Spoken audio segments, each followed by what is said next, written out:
안녕하세요. 팀TV입니다. 한국이 다시 해외에서 입국 시 격리 면제를 재개하는 방안을 검토 중이라는 소식이 전해지면서 베트남 입국과 국제결혼 재개에도 희망이 보이기 시작했는데요. 반면에 베트남 입국이 다시 힘들어질 것 같은 소식이 들려오고 있습니다. 3월 15일 이후 외국인 관광객들의 방문을 코로나 이전으로 재개하는 방안을 검토하고 있는 상황에서 베트남 총리가 보건부에게 해당 내용에 대한 보고서를 요청하였으며, 이에 보건부는 외국인 방문객들에 대해서는 신속항원 검사 키트에 의한 음성 확인서를 허용하지 않으며 기존과 마찬가지로 입국 후 72시간 동안 숙소에서 격리되어야 하는 내용 등이 기존 예상과는 다른 강화된 방역 조치를 제안하였다고 전해졌습니다. 구체적으로 보건부는 12세 이상의 관광객들이 베트남에 입국할 때 입국 72시간 이전에 RT-PCR 검사법으로 검사한 음성확인서를 제시해야 하고, 백신 접종 완료 증명서 또는 코로나 회복 증명서 등을 제시해야 하는데요. 이에 앞서 문화체육관광부는 음성확인서의 출발 전 24시간 이내에 신속항원 검사 키트에 의한 검사를 포함했습니다.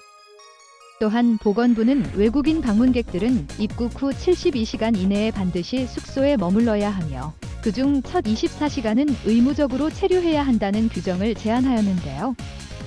다른 곳으로 이동이 필요한 경우에는 3일 동안 3차례의 코로나 검사를 진행해야 하고 신속항원 검사 키트를 사용할 수 있도록 했습니다.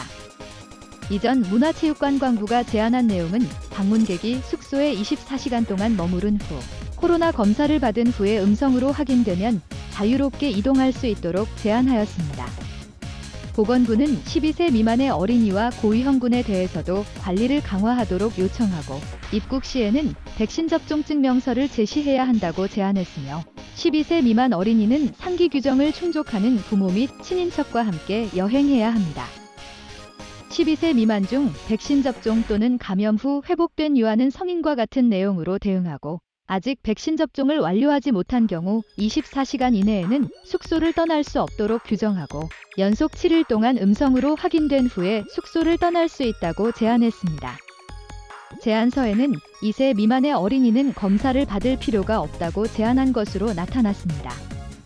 또한 공통적으로 해외에서 방문하는 여행객들은 베트남 체류 기간 동안 PC코비드를 설치하여 사용해야 하며, 국경 검문소에서 기침, 발열, 인후통, 콧물 증상이 있는 경우에는 보건 당국에 신고 후 규정에 따라 격리 조치가 필요하다고 제안했습니다.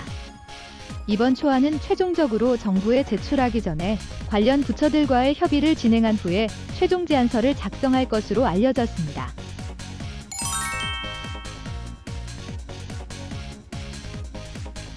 이와 같이 베트남 보건부가 오는 15일 외국인 관광 전면 재개 시 문화체육관광부의 24시간 대기 규정을 72시간 대기로 강화할 것을 제안했는데요. 이에 대해 호텔 및 관광업계는 모처럼 재개되는 관광에 찬물을 끼얹는 것이라며 반발하고 있습니다. 보건부는 문화체육관광부의 외국인 관광 재개를 위한 의견 수렴 과정에서 절대적인 안전이 필요하다며 코로나 예방과 관련된 일부 내용을 보완 및 개정하는 방안을 검토할 것을 요구했는데요.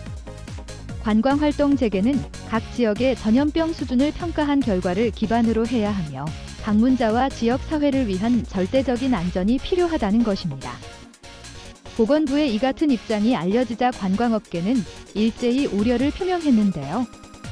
호치민시 일군에 본사를 둔 한 대형 여행사 대표는 솔직히 보건부의 제안을 알게 되었을 때 화가 났다며, 보건부의 방안은 관광산업을 여전히 힘들게 만들 것이라고 비판했습니다. 다른 한 여행사 관계자는 국제관광 재개와 함께 비자 면제 정책 재개, 비자 수수료 문제 등에 대하여 구체적인 정보가 없어 답답하다며 정부의 늑장 대응을 질타하기도 했습니다. 까오찌 융 다낭관광협회장은 보건부의 제안은 외국인 관광객이 아니라 다른 목적으로 베트남을 방문하는 사람한테만 관심이 있다는 것을 잘 보여준다며, 출장, 투자, 친척 방문, 유학 등으로 베트남을 방문하는 사람은 여행객보다 훨씬 적다는 사실을 잊어선 안 된다고 행정편의적인 정책을 비판했습니다. 이상 베트남 소식을 전해드린 팀TV였습니다. 감사합니다.